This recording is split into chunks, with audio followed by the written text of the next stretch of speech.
efek domino, Sandiaga Uno bergabung dengan Partai Persatuan Pembangunan.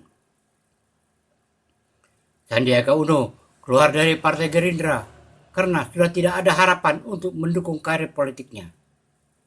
Jika tidak memiliki kendaraan politik, maka Sandiaga Uno akan tenggelam dan sulit berkiprah dalam kancah politik di Indonesia. Sandiaga Uno sebagai tokoh yang Islami memilih untuk bergabung dengan Partai Persatuan Pembangunan. Namun, tidak serta-merta masuk dan diterima Partai Persatuan Pembangunan. Sandiaga Uno menjalani masa ospek selama 7 bulan dengan tujuan memperkenalkan diri dengan para kiai, para tokoh, dan para anggota Partai Persatuan Pembangunan lainnya. Bergabungnya Sandiaga Uno dengan Partai Persatuan Pembangunan mendapat efek domino yang saling menguntungkan. Keuntungan bagi Sandiaga Uno adalah memiliki kendaraan partai yang dapat menunjang karir politiknya.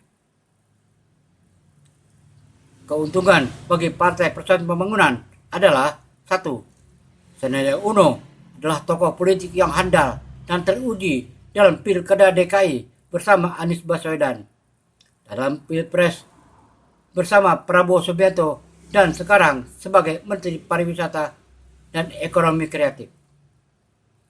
Sandiaga Uno diharapkan dapat mendongkrak suara yang saat ini anjlok pada urutan terakhir di DPR RI.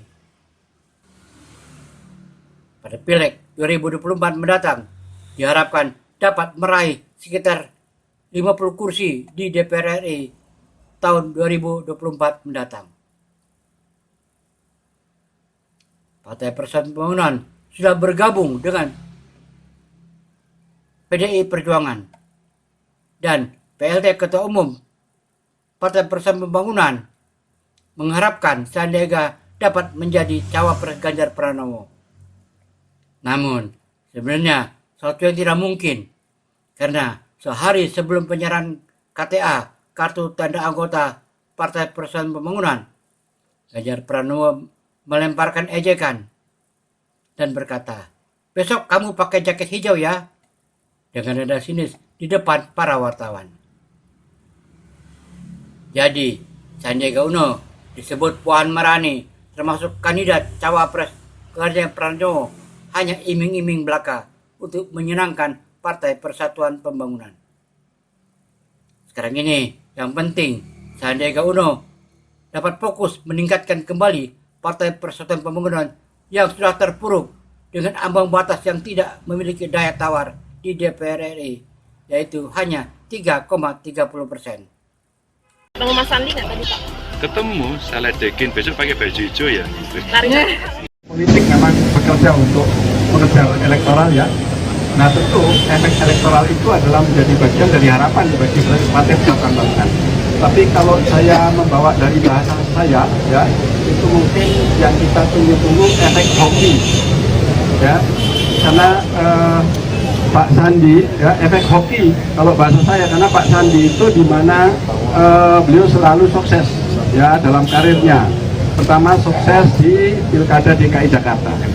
Jadi Pak Sandi bukan hanya seorang bukan seorang entrepreneur, tetapi juga seorang politisi sejati yang sudah membuktikan dirinya, keberhasilannya bisa mendampingi dulu dengan Pak Anies Baswedan menjadi wakil gubernur di DKI. Sukses dan hoki itulah tentu menjadi harapan bagi P3 ya untuk menjadi sebuah penguatan perjuangan Partai Persatuan Pembangunan. Nah kemudian juga kita tahu Pak Sandi juga di Pilpres ya tahun 2019 yang lalu juga berhasil mendampingi Pak Prabowo dengan memperoleh suara yang cukup tinggi ya. Nah dari kesemuanya, dari track record perjalanan Pak Sandi ini, kemudian kalau bahasa saya ya tentu P3 mengharapkan hoki itu dibawa juga untuk menjadi keberhasilan Pak Sandi bersama-sama dengan P3. Kalau targetkan P3 itu mentargetkan untuk mendapatkan suara secara nasional 11-12 juta suara ya. Dengan target kursi yang untuk DPR RI kita targetkan antara 45 sampai dengan 50 kursi. Itu yang kita targetkan untuk P3 di pemilu tahun 2024 yang akan datang. Dan saya yakin dengan tambah energi Pak Sandi, insya Allah P3 akan lebih mudah lagi karena di tahun-tahun pemilu yang lalu, dari mulai pemilu tahun 2009, tahun 2014 ya, kita untuk perolehan kursi seperti yang menjadi target sekarang itu sudah pernah kita capai.